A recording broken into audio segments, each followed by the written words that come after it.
I'll say this for him, he's consistent. Well, he's been so consistent all year. Not the taste, consistency. Consistently, yes. Consistency! Thanks, losers.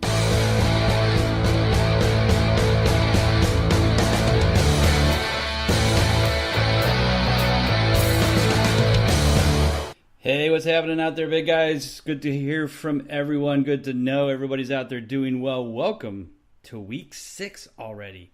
Man, football season goes so fast. It's amazing. We're 2 weeks away from halfway through the year. But we're back as usual this week on Thursday night taping, as we always do. The Eagles-Giants game is now on. It's kind of already started. Eli Manning with an interception within the first few plays, and Carson Wentz threw a touchdown to Alshon Jeffries, which for most people who didn't play Eli Manning, which I would hope would be most, Wentz owners and Jeffrey owners were happy to see that connection come together again. But tonight is a special night. While I will be missing our good friend Ron Rigney, who had some family issues to deal with, which I get. I've been there with young kids, had to go to a school function. But we have the honor and privilege of bringing in my good friend, Mr. Andy Singelton. Andy, good to have you on. Thank you for having me on this past weekend. We did your show for the DWG group, DWG4, and thank you for coming on and saving me this week. Good to have you here. How's everything been, man, in just the 4 or 5 days we haven't talked?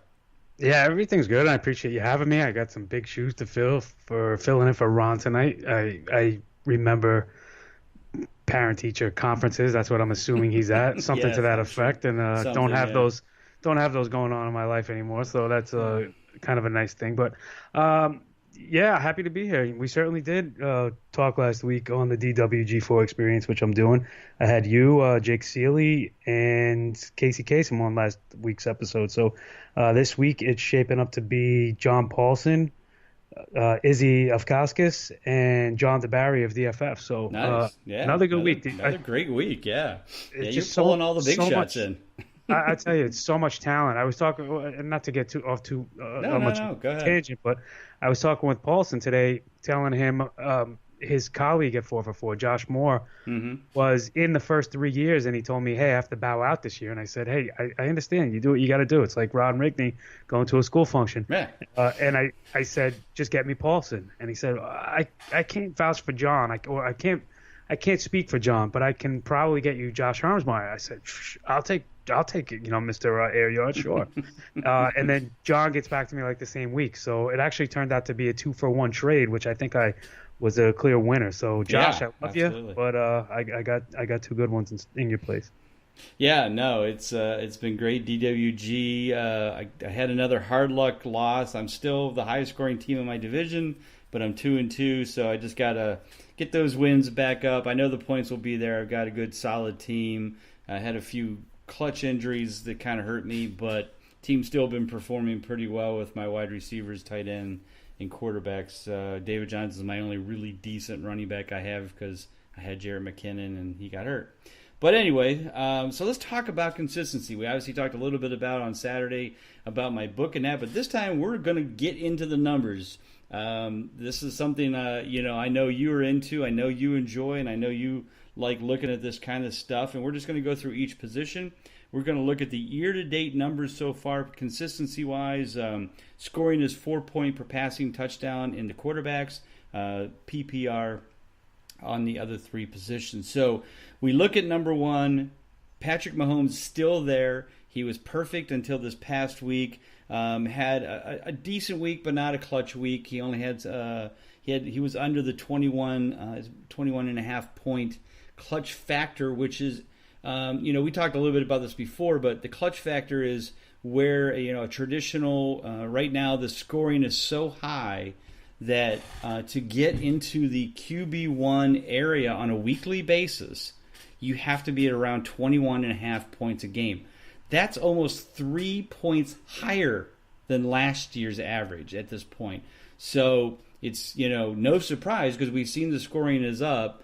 So, like I said, the clutch factor is a little bit higher. And this will all come about. I usually adjust it based on where it sits about every 3 to 4 weeks.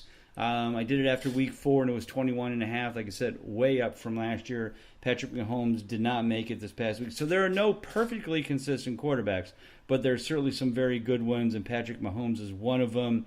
What are your thoughts on Mahomes? Is this a surprise? Is this yep, I think we all saw this coming, maybe somewhere in between? Do we see it moving forward? Does this continue? I mean, the offense in Kansas City has just been lights out. But then again, Alex Smith was 4th in total points last year, if you remember, right? So is it just the Andy Reid offense and it's just a plug-and-play thing, or is it a combination? What are your thoughts on that so far, Andy, on Patrick Mahomes? I'm starting to think more and more it's definitely the Andy Reid thing. I saw somebody putting out a stat the other day about how good Alex Smith was at this time last year, and then you compare it to what Patrick Mahomes is doing. Now, of course, these are two totally different players, but at the end of the day, not necessarily all that different. I mean, let's not forget Alex Smith was a number 1 overall draft pick. We saw what he did in his college days. Obviously, you think the profile of the types of players, the mentality they have are different. But, I mean, the most intriguing thing to me is Mahomes, for the gunslinger mentality or stereotype he's given. He's very conservative with the ball. We've seen that as a pro as well now.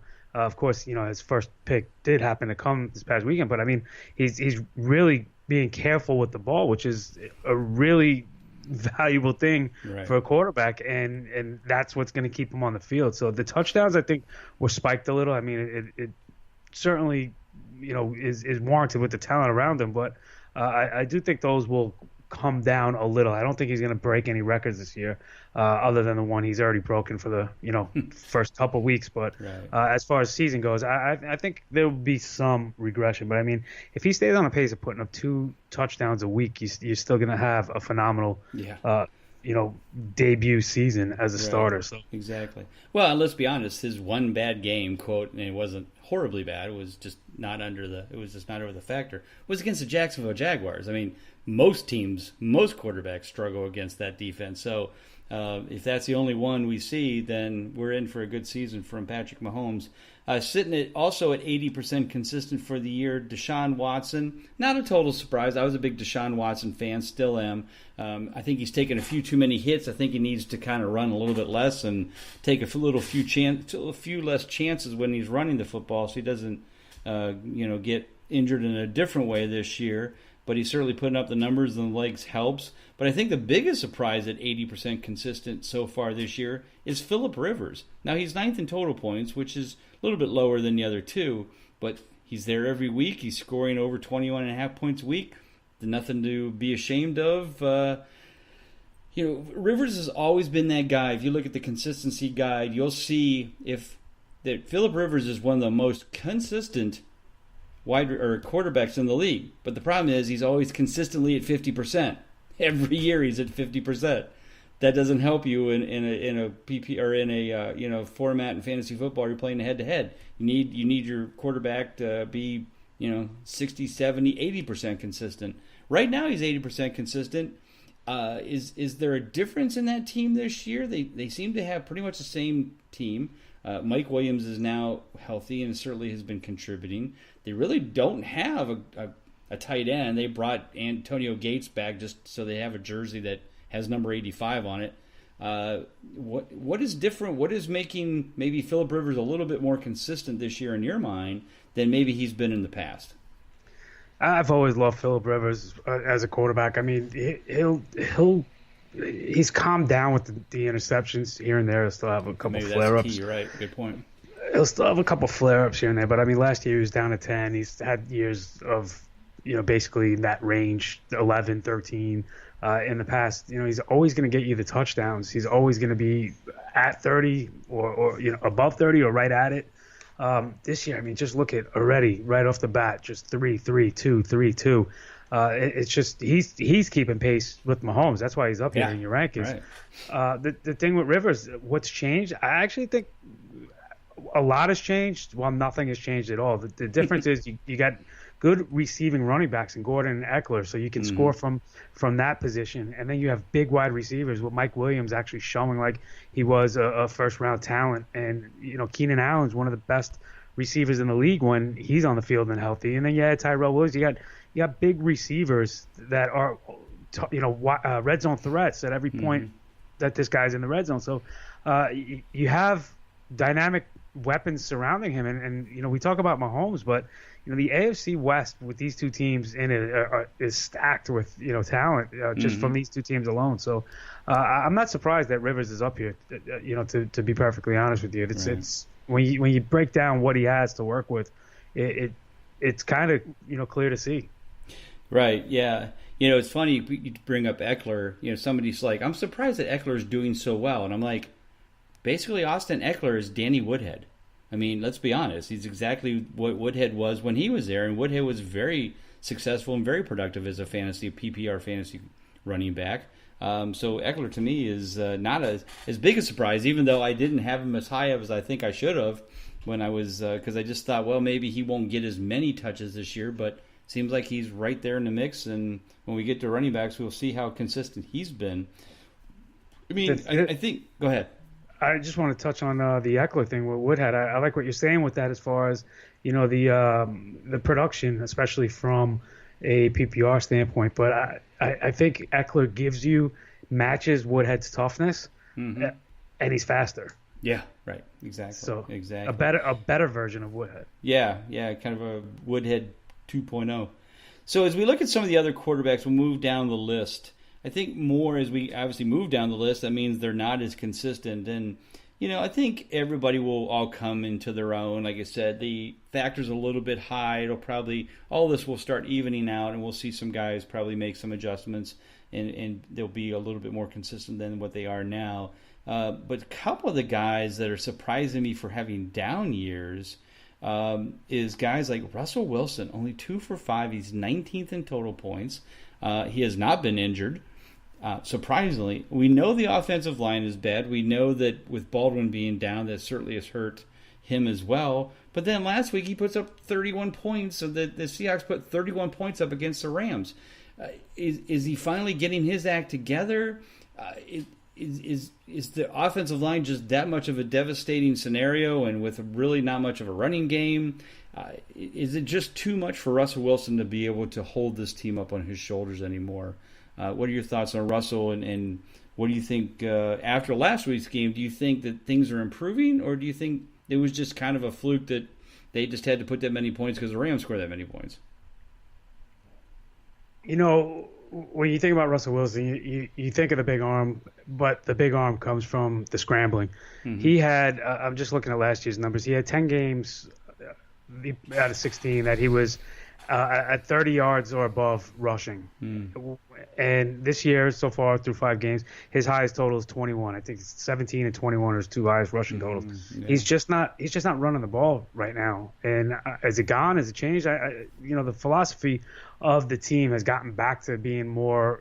They finally have, or at least what you think is the semblance of a running game, which is what they've wanted to for a while. It's why they drafted Penny so high, even though he's not one of these, part of this two-headed monster right now with Mike Davis and Chris Carson. But this is what they want to do. They want to run the ball first. They want to be that kind of team, and that's going to take away from Russell Wilson's ability to keep plays alive or scramble and get that extra yardage. And that's what made him, Russ Dange. That's what makes him dangerous. And if he's not doing that, he's a pedestrian. I shouldn't say pedestrian. Last time I used that word, I got in trouble.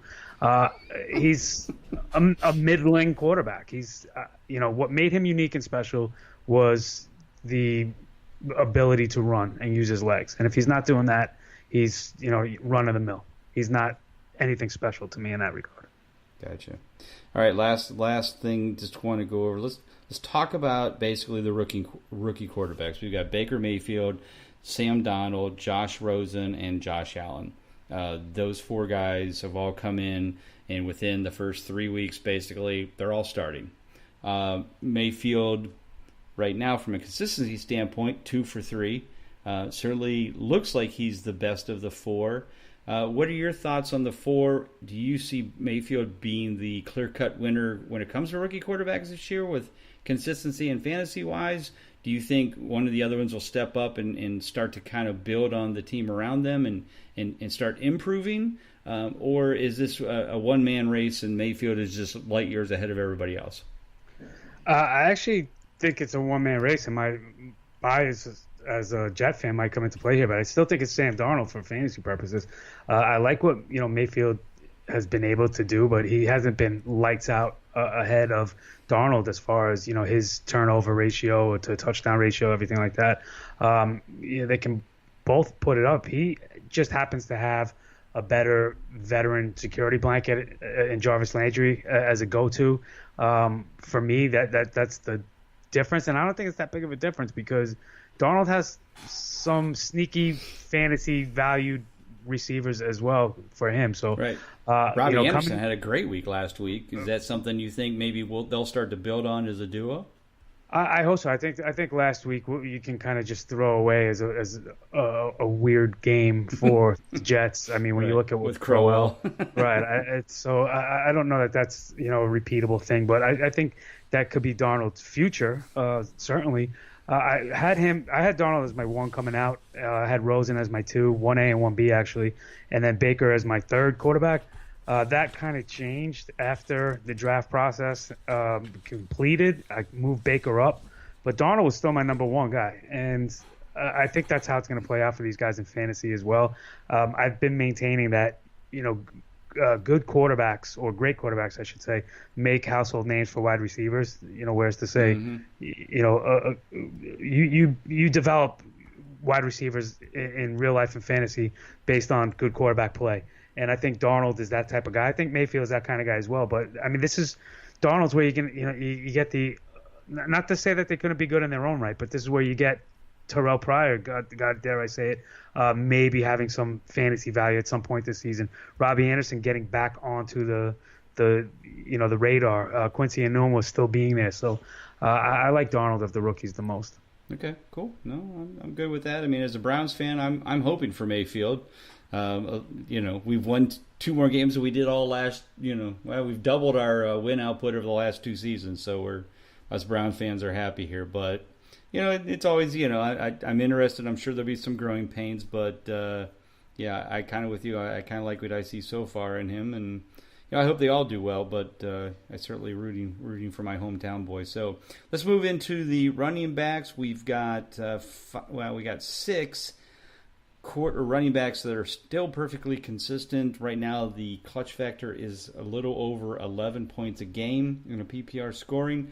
Gurley, Gordon, Barkley, Zeke, no surprise there. We're missing Bell, of course, and Johnson in the perfect scenario, but Bell, we know what's going on there. But James Conner has filled in nicely, and he's 80% consistent. David Johnson's actually 80% consistent, so you can say they're all up there. Sadly, not every Bell owner picked Conner as his handcuff. Hopefully you did. But certainly the core group that we were hoping for is right up there. Kamara is right up there. Christian McCaffrey's right up there. Kamara missed this past week. I have Mark Ingram in a number of leagues, and I was very happy about that. But I also have Kamara in a couple of leagues, and one of them is the Kings Classic League that I was 4-1 and just rolling along with Kamara and Michael Thomas. In fact, I went into the Monday night game against Brad Evans, and I was winning. It was pretty close. I wouldn't say it was pretty even. Maybe I was winning by a couple points. And I'm thinking, all I got to do is Thomas and Kamara have to just beat Drew Brees. How easy can that be? Nope. It didn't happen. I lost. So, sadly, that was kind of a kick in the nuts for that game. But so all those guys are right up there. But what is surprising is that there is also one other running back that is also perfectly consistent, and that is one James White. And I have James White in a number of leagues. I've always been a fan of James White, and especially if I'm playing a PPR scoring, I almost always grabbed him in the last couple of years as my running back 4 or 5, depending on where he'd fall. And I'd always hope that, I'd get some games and hopefully in a bye week he'd save me. But, man, 5 for 5, 7th in total points. And I don't know if this is going to slow down. Rex Burkhead is out. Sony Michel is kind of coming into his own a little bit. But basically James White has Tom Brady's love and affection. I mean, I've heard this story that Brady went to the team, the coaches, and said, I need more James White in my offense. So James White is more involved in that offense. I don't see it slowing down. Do you? Or did you see, is Sony Michel going to eat into that? Or I feel like they complement each other. And I'm gladly starting him. And, in every league I have, every week is my, some of my teams my RB1 easily. What's your thoughts on James White? What do you see happening, and do you believe in the White hype? Yeah, I think first and foremost we should clarify that this is as a PPR Right. running back as opposed to standard Right. league or just I think it's pretty obvious to anybody listening, but just do want to make that clarification because the production is all from the receiving end, so it's really not coming as a runner. What's crazy to me is that James White coming out of Wisconsin was another one of these Wisconsin running backs that people were on the fence about. We've seen this with Wisconsin before. They look good on paper. They look good coming out of college. It's a system, kind of style of play. It's not the individual player. And James White coming into the league, people weren't really buying on a 4th-round pick, but had phenomenal numbers at Wisconsin. And kind of got off to a slow start, winds up in New England, and then all of a sudden becomes, like you mentioned, this security blanket for Tom Brady.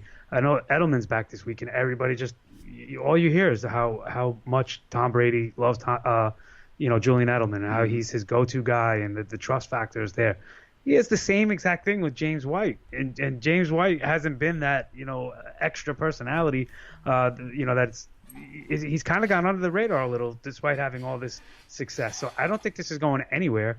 I do love Sony Michel. I do think, as you said, he's coming into his own. But James White is not losing his purpose or his role in this Patriots offense. So right. I'm all for it. And just to not to prove you wrong, but I just so on the Big Guy Fan, I'll do a shameless self-plug here. On the Big Guy Fantasy Sports website, for those that don't know, there is a tool called the Clutch Report where you can go in and put in your scoring method, and it will calculate the consistency under that scoring method. So while you were talking, I went in and changed the default from PPR to standard, so no PPR, absolutely zero, no points per reception. And James White is still 10th in total points, and he's 4 for 5 in consistency in a standard league. So he's actually getting points both directions, maybe not as high, but he is right there in the mix as well because he's still scoring touchdowns and he's still getting a lot of yards in that. So he's actually up there. So if you're in a standard league, maybe you can sell somebody on James White's only good in PPR. You should trade him to me.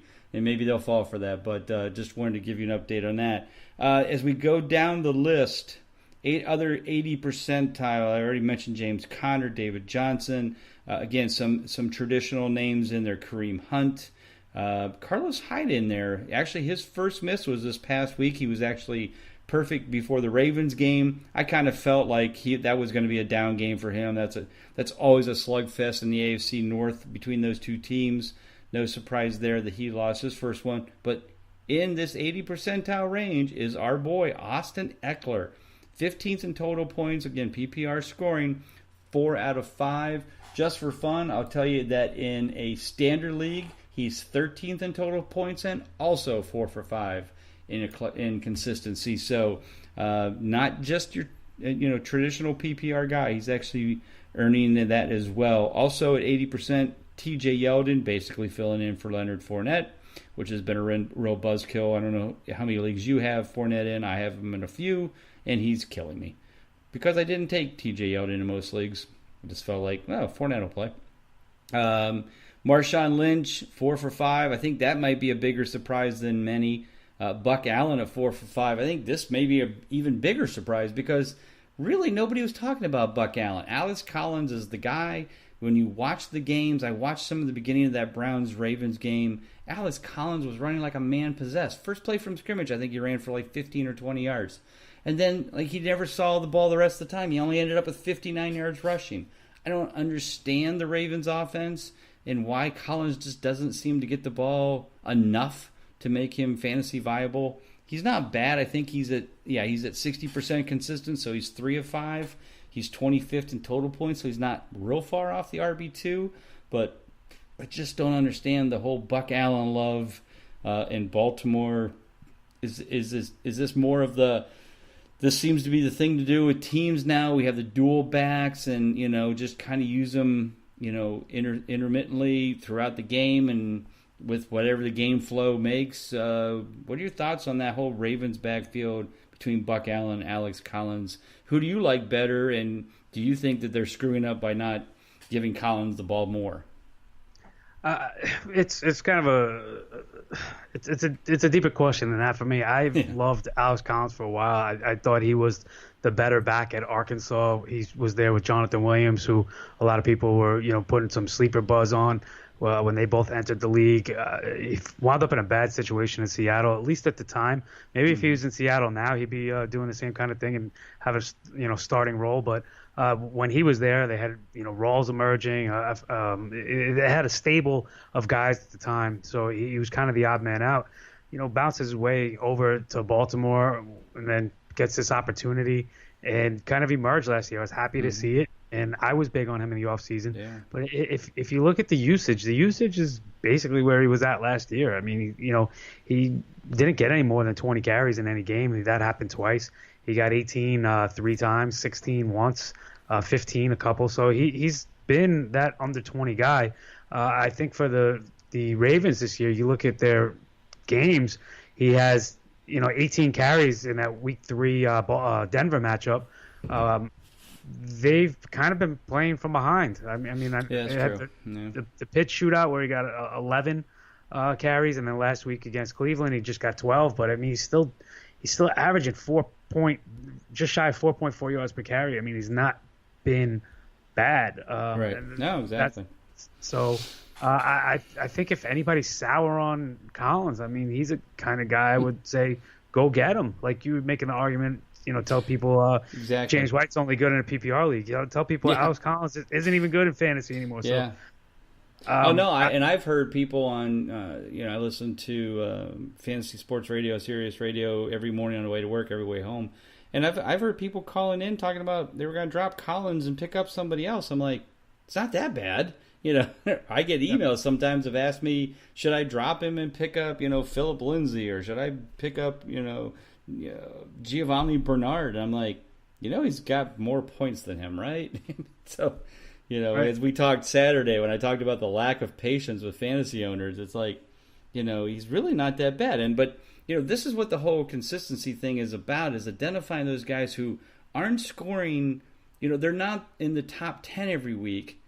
And I know you see this as much as I do. I call them the 1 week wonders. Somebody has a big game and everybody jumps all over them, but nobody jumps on the guys that scored 10 to 15 points that week and do it 2 or 3 weeks in a row because they're not sexy enough. They don't have a quote big upside. Well, this guy scored 30 points last week. He could do it again. Yeah, he could, but he also could go 4 straight weeks with only 5 points, and what good's that going to do you? Go get these guys like, Nyheim Hines or Alex Collins or, Chris Carson, we know, I'm trying to think, Eckler. Not that these guys are all available on the waiver wire, but these are the kind of guys that, you're making a trade and maybe you're trading somebody asked me about trading Michael Thomas for Ezekiel Elliott. And I'm like, okay, I mean, that's fair. If you need a running back and you've got some extra wide receivers, go for it. But, maybe that's a scenario where you're like, oh, Thomas really had a bad week. Mark Ingram's back. So, hey, why don't you, in addition to Michael Thomas, throw in Austin Eckler? Because that's your guy's third or fourth, running back, or an Alex Collins or Hines or somebody. Because those are the kind of guys that you can put in your flex, fill in for bye weeks, and give you enough points maybe to win that week where you may not have if you didn't have them. So certainly these are the kind of guys that you want to look for. Let's look at some guys that just maybe have been disappointing. As much as I love Alex Collins, I also love Kenyan Drake. And talk about a team and a coach that I cannot figure out in Miami, and that is Adam Gase.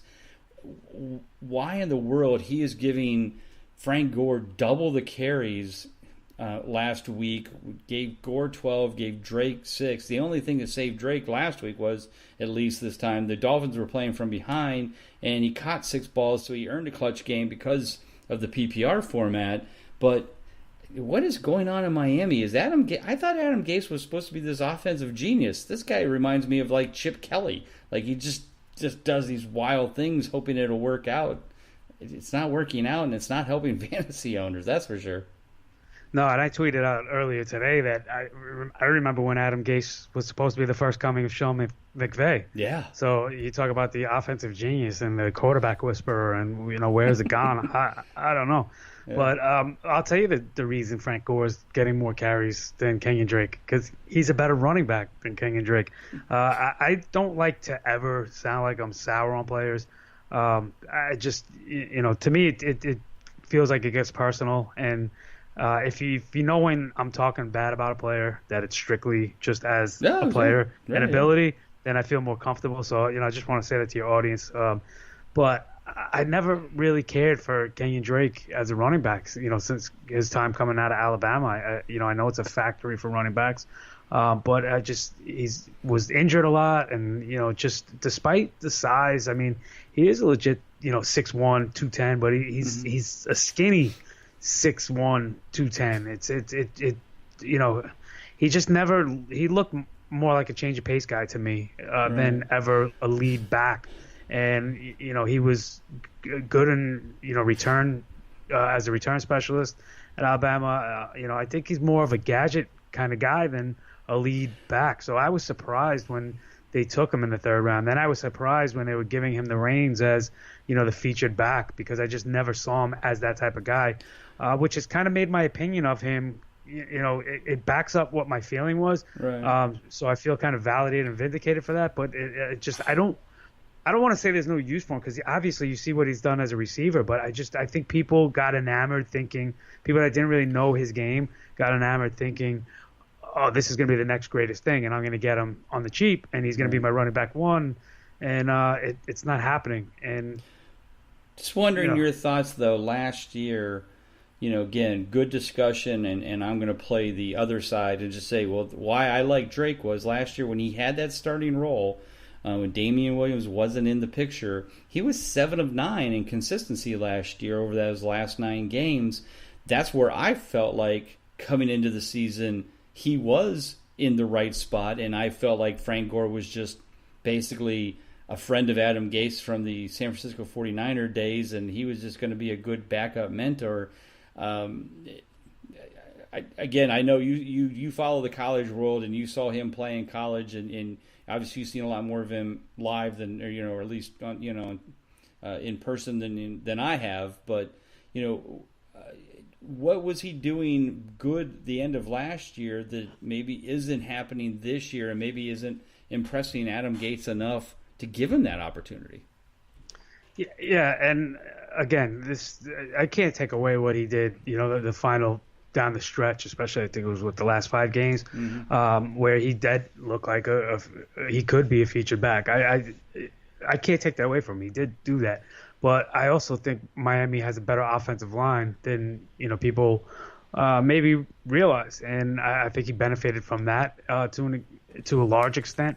I mean, this is the same, this was the same team roughly that Jay Ajayi ran crazy several times in the season. So is it possible to have those games get put together? Sure, absolutely.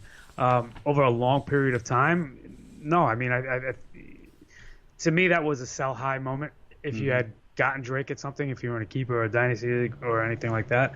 But I was staying away from him in a redraft league, especially this year in drafting. So every NFL player is capable of doing that, and you can get into these little streaks. But sure. Overall, I mean, I'm not trying to sound too sour on the game. But no, fair enough. I mean, like you said, that's why we have these discussions. That's why we you and I have these talks, because we each have our thoughts and your reasoning and my reasoning, and at this point it doesn't matter because Adam Gase doesn't appear to be too impressed. So he's obviously more in your camp, and obviously I don't know, or Frank Gore has pictures with him and some sheep. I don't know what the problem is, but obviously it's not happening. All right, let's move on to the wide receivers. As I mentioned before, the quarterbacks are way up this year, a very high clutch factor.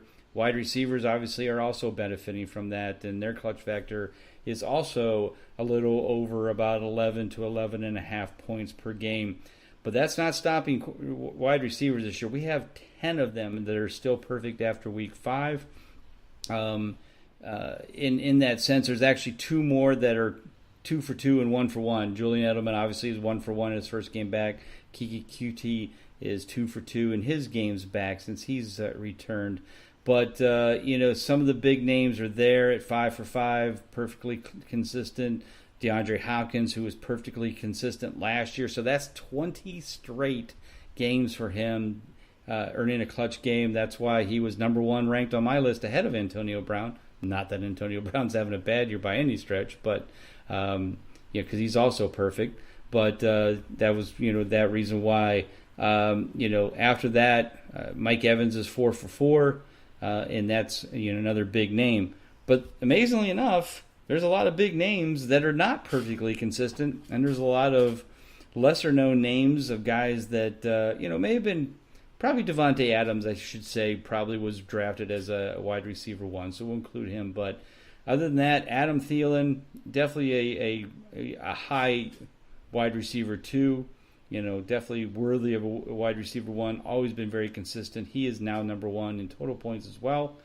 Certainly has a great rapport right now with Kirk Cousins. Stephon Diggs is not far behind. He's 8th in total points, 80% consistent. Other perfect guys, Cooper Kupp, 5 for 5. Emmanuel Sanders, 5 for 5. Jarvis Landry, 5 for 5. But anybody who's ever read my stuff over the last 3 years knows my man crush on Jarvis Landry and his consistency and how nobody gives this guy any love. Again, perfect 5 for 5. Doesn't matter who his quarterback is. He's been right there. But some big surprises. Kenny Golladay, perfect 5 for 5. Last year, both Golden Tate and Marvin Jones were 75% consistent. Loved both of them. Tate is up there. Jones is not. I don't know if it's a slight injury. I know he's had some slight injury issues this year, or if Galladay's just that much better. But what are your thoughts on some of the perfectly consistent guys? Do any of them really surprise you? Or is there some guys that are like, yeah, I guess I could have seen them being up there this year? What are your thoughts on some of the Big Ten right now that are perfectly consistent? The Big Ten, and I was going to use the 2 that weren't really the Big Ten in Allison and Cody. Right. But of the Big Ten, I mean, yeah, none of them really surprised me. I mean, these are. Is Galladay not a surprise to you? Because he is to me. I don't know that he is. More for the fact that Tate and Jones, I would have felt was in the way. Kind of like Allison. Like I expected, Devontae Adams and Randall Cobb. So Allison's slipping in. But Cobb's been hurt. In Detroit, Galladay's kind of just took over as kind of the number 1 guy ahead of Tate. And, and that's not like Tate or Jones are, that injured or playing that poorly. Just that Galladay's getting the ball. And, I know that he didn't play much last year in injuries due to Galladay's injuries. But I've just been surprised that he's been doing that well, that consistently. Yeah, I think the thing with Galladay is like we put this rush on players needing to perform right away, immediately, right out of the gate, and he caught a lot of buzz last year as being possibly Calvin Johnson Jr. More so because of his size and the uniform he was wearing than anything else. But you look at the games, yeah, he could theoretically be that kind of a player. He gets a good quarterback to complement that in Stafford. But again, like you said, he's 3rd in the pecking order. Then he has some of the injuries. We saw some of the flashes when he was healthy last year. But, I guess the writing was on the wall for this kind of thing to happen. For him to have leapfrogged both, and not even necessarily say to leapfrog both, because they're all performing at in some level or another, right? I mean, these are 3 capable. I mean, even Marvin Jones is 35th in total points, so he's a wide receiver 3, even though he's 2 for 5 in consistency. So he's scoring points too. And Tate is 11th in total points. He's 80% consistent. So it's not like, but it's just that, I guess it's just the twist of, I guess really the flip-flop is Galladay being that high and Jones being lower in consistency. Yeah. Tate is kind of where Tate always is. He's kind of, low-end wide receiver 1, high-end 2, and he's, 75-80% consistent. The flip is basically Galladay kind of moving Jones out of the way as the number 2. Yeah, and again, it was there. It was there to be had. So I'm not surprised by it. Yeah. I'm not. I wish I had more words to offer. That's fine. All right, let's talk about the Rams trio. Nobody, including myself, was real high on these guys being consistent because we just assumed that Rams have a tough defense. They're not going to give up a ton of points. Goff isn't going to have to throw the ball a lot. Gurley's going to get all the yards and touchdowns. So the passing game will be okay at best. Not the case. Kupp is 4th in total points. Robert Woods is 10th. And Brandon Cooks is, he's right in there somewhere, 21st. All of them are over 80% consistent. And Todd Gurley is the number 1 running back still. So not only number 1 running back, but Todd Gurley's been a big factor in the passing game as well. Yeah, well, yeah, right, exactly. But surprisingly, Jared Goff is only 2 for 5 in clutch games. So it's like the points what he's throwing is certainly, going to those 3 guys. I mean, obviously they don't throw the tight end, but he's had some big games and he has some games, that weren't as big. I think he's been close when he's missed, and that's probably a little bit of it, and that's why his numbers are consistency wise okay. He's 5th in total points, so he's just missing the clutch factor every week. That may adjust down the road as well. But I'm unbelievably surprised. I mean, Robert Woods had a decent year last year. Kupp had a nice year. But they were like 60% consistent, 65% consistent. Right now, all 3 of them are over 80. Cooks wasn't even that consistent in New England. Now I know there's some issues this week with concussions and that. We assume they'll all be back. But man, I think to me this is a big surprise to see all 3 of them be this high at this point.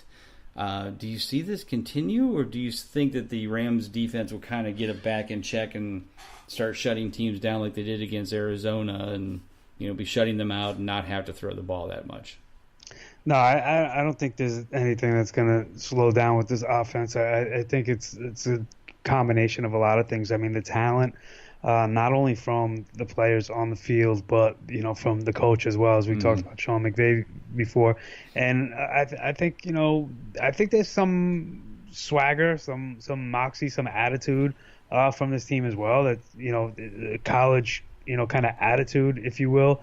That even if they're going to play their game, regardless of the scoreboard, and you've seen the last couple weeks they've been in a couple battles, starting with the Chargers, who they can put up points themselves.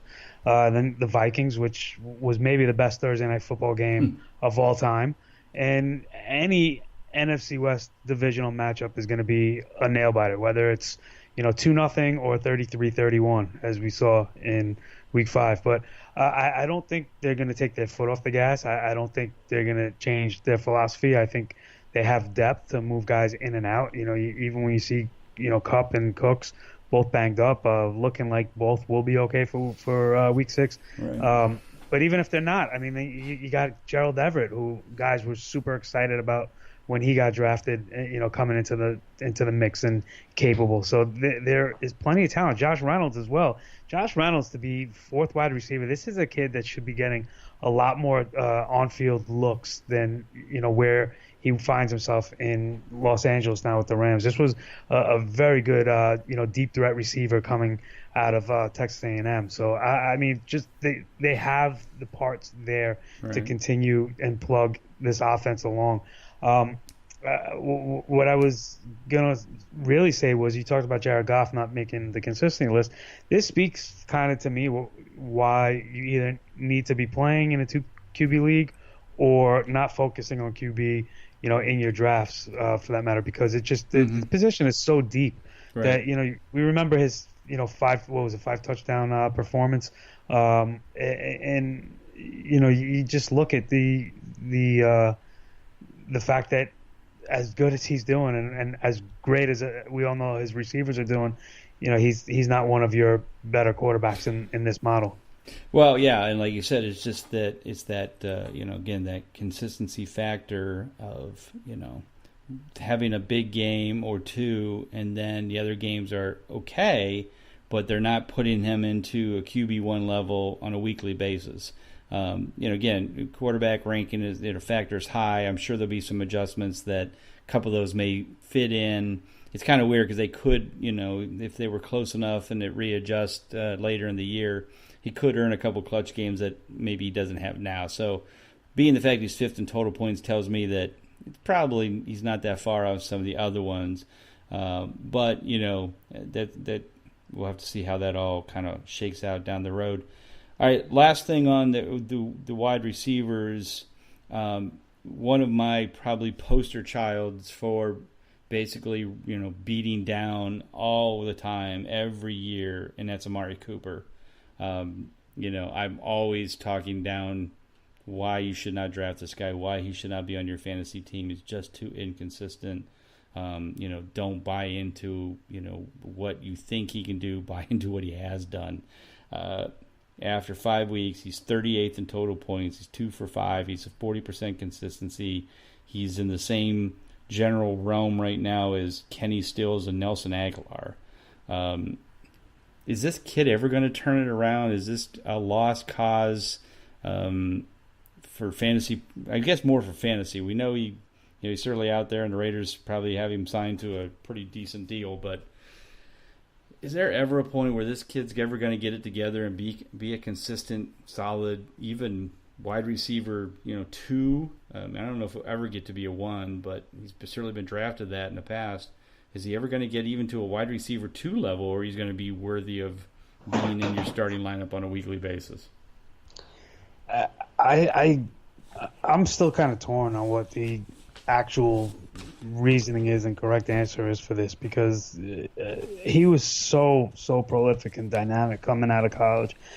Such a precise route runner. He was the perfect prospect coming out. Size, the hands, the route running, the production, the skill level, the competition level for coming out of the SEC, everything like that. It was all there. I used to joke all the time that he made Blake Sims relevant. For those who don't remember Blake Sims, that was his quarterback at Alabama. Nice. And I say that sarcastically because Blake Sims was not very good as a quarterback. He was a good running back. So that's the thing. So he plays for a bad quarterback, yet he was that good, and yet he's got, Derek Carr, who's not the greatest quarterback, but he's still a good quarterback. He's got, good team around him. The offense isn't bad. Marshawn Lynch has been good. They lost Crabtree, which I thought would be a bigger hit. Jordy Nelson's okay, but he's kind of on the way down. Is it mental with this kid? It has to be something, because it can't be. It's not like he's got a rookie quarterback back there throwing him the ball. I mean, it's just not working. No, but this is where I'm going back. I don't know what the correct reasoning is, because I loved Derek Carr as well. I mean, you go back to his Pro Bowl from a couple years ago, and the roughly 50-yard bomb he threw that split 2 defensive backs and hit his receiver perfectly in the hands was like one of the most accurate passes I've ever seen. And Derek Carr can be that accurate, and everything was rolling well for him. And then he has the injury, and the unfortunate injury. The Raiders were really rolling well that year, and it's all fallen apart since then. And I don't know if this is just, you hear with pro athletes, change of scenery is needed. I don't know if it's on Carr. I don't know if it's on Cooper. I mean, 1 target in week 5. 1. Yeah. Is it coaching? I mean, we could spend a whole hour just on this dude and experiment alone. But I mean, even if you look at his 5 games this year, 3, 10, 5, 12, 1. Those are the targets.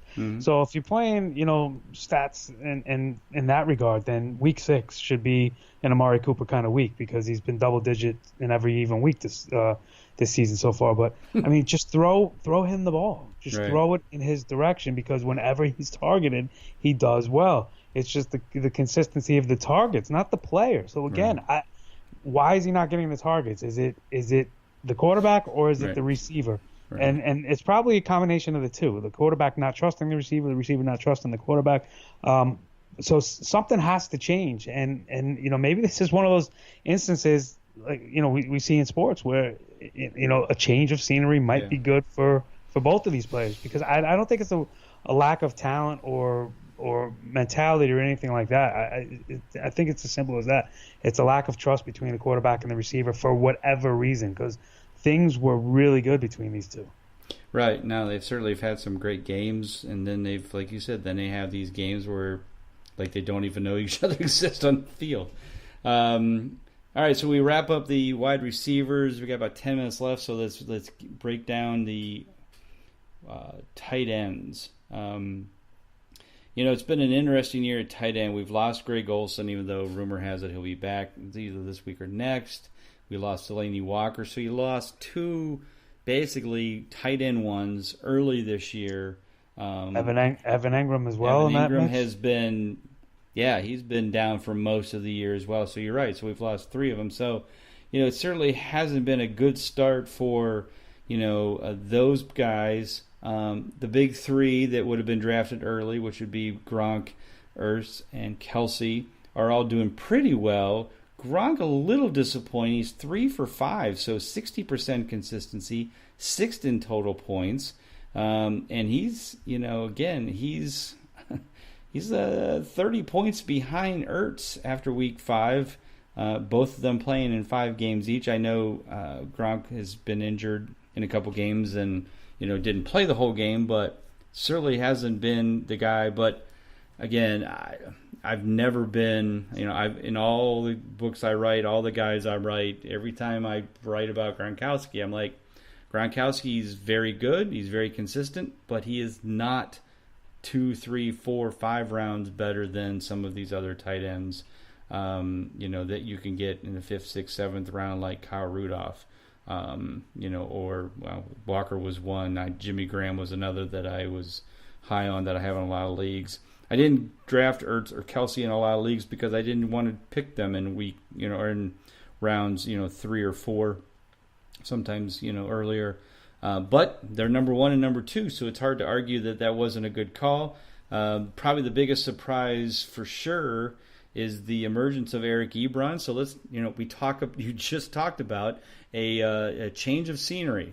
So change of scenery, Eric Ebron, who has struggled in Detroit for years, definitely one of the most inconsistent, starting tight ends in the league with all the talent that everybody talked about, and all of a sudden he finally gets a full-blown opportunity and is getting a lot of looks in Indianapolis, and he's 3rd in total points. He's only 5 points behind Kelsey. He's 80% consistent, tied with Kelsey. Is this a surprise? Is this the change of scenery scenario, like you just mentioned for Cooper, that has worked well for an Eric Ebron?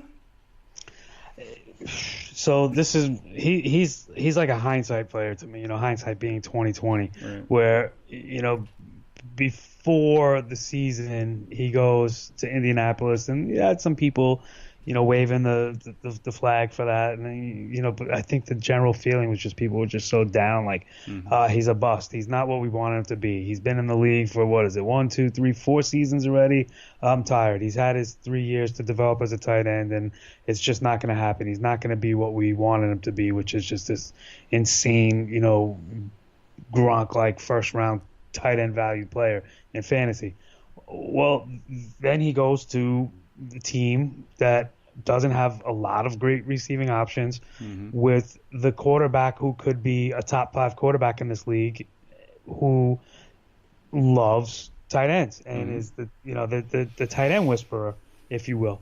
And so now you see the last 3 weeks he's had 36 targets in the last 3 weeks. Tight end. That is insane. Now I wish the catch rate was a little bit better, because imagine Imagine if he had a 75% catch rate with all those targets, as opposed to the 50 range he's in. Right. But still, I will take that kind of volume and that kind of production, and it's coming with the touchdowns and everything like that. So when you factor in everything I just said, and like I said, hindsight being 2020, yeah, everybody knew this was coming. This was Eric Ebron finally getting the right quarterback. Knew. Yeah, so it all makes sense now in hindsight. But right. I think if he would have went there and Jack Doyle wasn't there, I might have had a little bit more love for him. But Jack Doyle did so well and had such a good rapport, with the team last year, and I just felt like, oh well, he'll just be a second tight end and he'll have one or two big games and that'll be it. And then Doyle goes down and has been down for a few weeks, and we don't know when he's coming back. And he's certainly been very productive. Now it'll be interesting to see if that changes drastically when Doyle comes back, whenever that is in a couple of weeks, and if that changes. But as of right now, enjoy the ride. George Kittle, also 80%, fifth in total points. I did have some love for him. I kind of identified him as that late round guy last year, or late season kind of consistency last year. He was 3 for 4 in his last 4 games when Garoppolo was at the helm, and he certainly has continued that this year, even with Beathard there. But again, they have a lot of injuries at wide receiver as well. Garcon's been hurt, Goodwin's been hurt.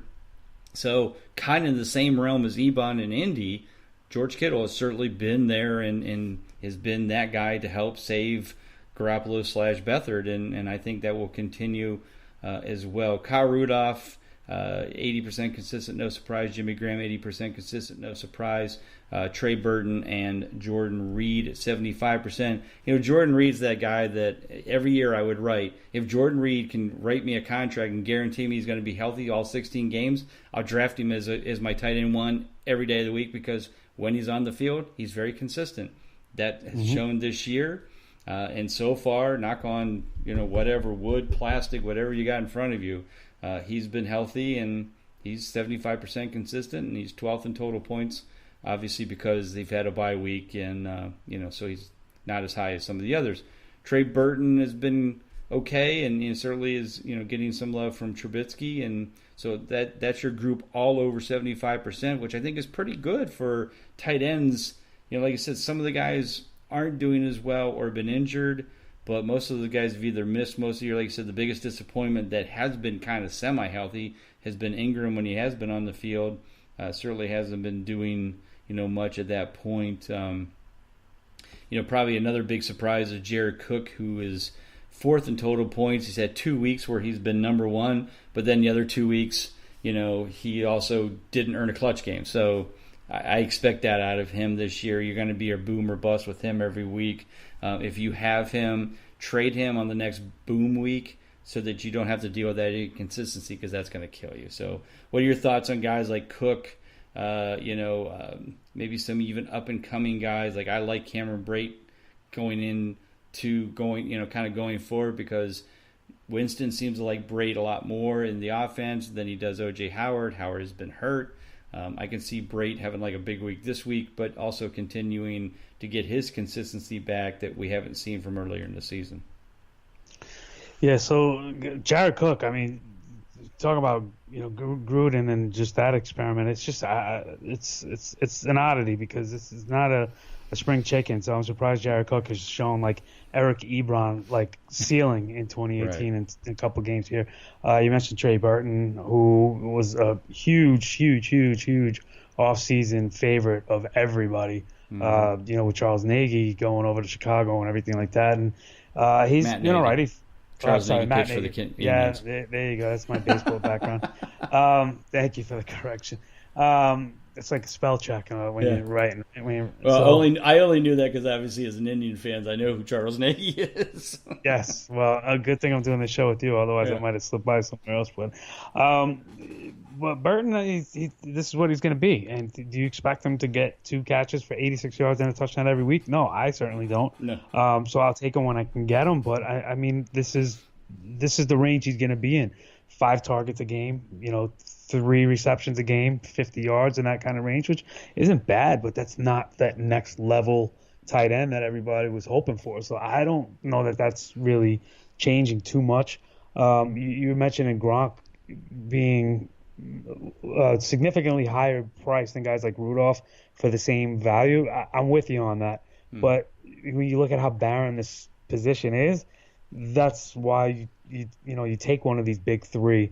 Ertz or Kelsey would have been the plays to go in your first 3 rounds. But I wouldn't be mad at Gronk, because if Gronk was sitting on 8 touchdowns at this point in the season, especially with the lack of receiving options Brady's had to work with, would you be surprised? If Gronk was the equivalent of the tight end position that Mahomes is at quarterback, would you be surprised? No. So I think that's a swing for the fences kind of pick to make, and you could recover more easily at the other positions than you can from tight end if you miss out on some of these guys. Some of the other guys you mentioned, George Kittle, I was a big guy on him too, and it's I don't know that it's a huge drop off going from Garoppolo to Beathard, being that they played college ball together at Iowa.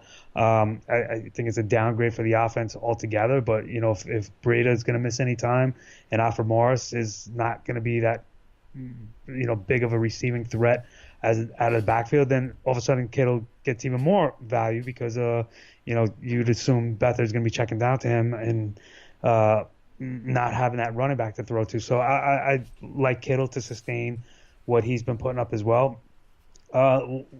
It's unfair to project anything from a rookie tight end. Obviously, right. Evan Engram broke that mold last year.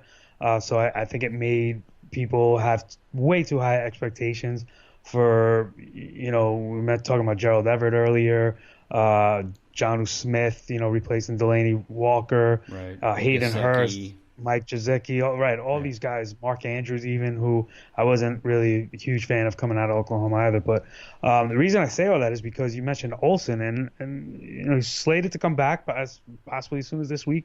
Has the foot injury, which always is kind of a scary thing especially for a receiver. Not so much for a tight end, who's you think of them more as plotters than graceful route runners, but still. Not a perfect scenario for a receiver. Ian Thomas is backup. Raw project. Coming out of community college in Queens, New York, and then going to Indiana. But all upside is certainly there, and I was hoping he could have made a little bit of a bigger impact in Olsen's absence. He's kind of a guy that I would say as the season progresses, he might get more familiar with this offense, and he might be somebody that can factor in later down in the year. And it's more a product of situation and what Cam Newton likes to do, and Olsen maybe not, really ever getting back to health this year. But that's a long shot gamble. But and I wouldn't even ever be suggesting that if this position had any more depth to it. So It's really kind of it's a sad place. Yeah, no, I mean, that was my thing this year with tight end, was I wasn't going to pick any of the big three as much as I love them all, and they're certainly very consistent, and basically I think almost every team that I had, I was drafting either Rudolph or Jimmy Graham, and then I did have Olsen in maybe 1 or 2, and I had Walker in 1 or 2. And those obviously were kicking the butt. But, I ran out and picked up Kittle, who was on the waiver wire in a number of those leagues because he wasn't, he didn't get that much love. And so I got lucky with some of those there and ended up squeaked by. But, it's tough, and I got to believe that as Rudolph continues to be this good and this consistent, he might be moving into, rounds 4 and 5 next year. I mean, I'm hoping, that like quarterbacks, the tight ends will all kind of fall back and all be within, rounds 6 and 7. And you can then, get one of those guys. But it just seems like those big three are always going to go a few rounds earlier. Just like, Aaron Rodgers is going to go a few rounds earlier than quarterbacks. But we've all seen this year how that separation isn't there anymore, especially since he's been injured. But I think even if he was healthy, I think, the quarterback position is just everybody's throwing the ball. Every year they seem to give less and less, or I guess more and more safety to the receivers, the runners, the quarterbacks from the defensive players. And this hit thing this year with how many times, so the defensive players and even the offensive players are saying that, well, the offense has got the advantage because you can't hit them, you can't fall on top of them, you can't, there's just so many rules that are stopping serious injuries, which is fine, but it's made the game into almost touch football, and it's an advantage to the offense, and it's good for us fantasy guys, but it may not necessarily be great for the real football fan out there, and especially the old school fans that watch guys like Dick Butkus and some of those top players, and Deacon Jones who's slapping people around, all that stuff. The Jack Tatums or the the Ronnie Lotts. I mean, all that stuff. Yeah, it's a sad truth, but it's gone. I mean, and it's just kind of the way it is, and whether it's helping or not, I'm not 100% sure, but certainly affecting it. Yeah, I'm not, and that's a very, very interesting debate and topic, because I'm with you. I'm not sure, if it's good or if it's bad. I would guarantee if the NFL did some 7-on-7 kind of thing in the off season, guys in shorts and t-shirts, but they were known guys. He just had a quarterback, so he had Wentz thrown to Jeffrey or whatever. And I'm only saying that because we're watching this Thursday night game now. But if you had him playing beach football, I guarantee the ratings would probably be there, and maybe even more so than a Sunday in the fall when you get the linemen included in the running game as well. I mean, it's just people like to see passing, and the rules. That's why arena football, I think, still exists. I mean, I don't have any teams close, but they're still out there and they're still productive. So. Yeah, and the game is certainly, the rules are changing to play into that. So it's, I don't know if it's good or bad, but the game has certainly changed, and the records are going to look a lot different going forward. Absolutely. Yeah, I can see a lot of the passing, receiving. I mean, it wouldn't surprise me to see a wide receiver in the next 5 years that hit 200, catches. Right, exactly. Just because, hell, I thought Michael Thomas was on pace there, but they slowed that down quite a bit, which disappointed me. But anyway. So anyway, Andy, thank you so much for coming on tonight. I really appreciate you being here. Why don't you tell everybody where they can find you, Twitter, your DWG4, your articles, and everything else. So probably the best bet is to just follow me on Twitter at People's Pen, PeopleZPen. So it's Peoples with the Z, or just type in Andy Singelton, and that should be the first thing that comes up. Links to everything that I do are there. I do a whole assortment of things. I'm doing these Draft with Giants videos now that we were talking about at the top of the episode here. Basically, I run a best ball style industry tournament that has 192 teams in it, from guys like Bob Long to John Paulson to Jake Seeley to Jamie Eisenberg, Scott Fish, you name it. There's all kinds of talent, and then there's just regular average Joes in there as well. So 192 teams into 16 divisions.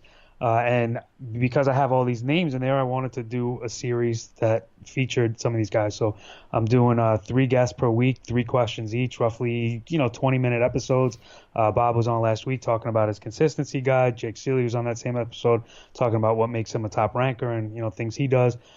Speaking of rankings, I'm currently, after 5 weeks, number 6 in Fantasy Pros. So good man. You can get my thank you. It's more stressful now than it was, week 1. I'll tell you that much. But so my weekly rankings are there as well, and then I do a whole bunch of fantasy baseball stuff as well. So have a lot of fun with that. And right now my posts are being featured on Razzball, so you can check out Razzball as well. And as always, I try to stay consistent with my level of production. And a good choice of words there, my friend. I saw you had Casey Kasem on, which is surprising that he would give up his time from doing American Top 40 and come on and talk about the show. But I'm probably the only guy that's old enough to realize that name is synonymous with American Top 40 on the radio every Sunday when I was a kid. But I'm there with you. We're not that far apart in age, Okay. and I actually wanted to ask her if she even knew whose name and moniker she had taken on. Right. It is a pen name, it is an alias, but Okay. I was curious if and I didn't have a question never came out, but yes, I was I'm tempted surprised to it's ask. it's a pen name and she gets away with it because of it being a famous person, even if though it's past. But I'm surprised Well, as a pen name she's kind of getting away with it. But I just found my new pen name, should I ever need one, or alias, and yeah, yeah, it's gonna be Peretz Bernstein, which is Perry Farrell, the singer from Jane's Addiction's actual birth name. So I just nice, randomly found that out today, and very that's nice. my new go-to, Peretz Bernstein.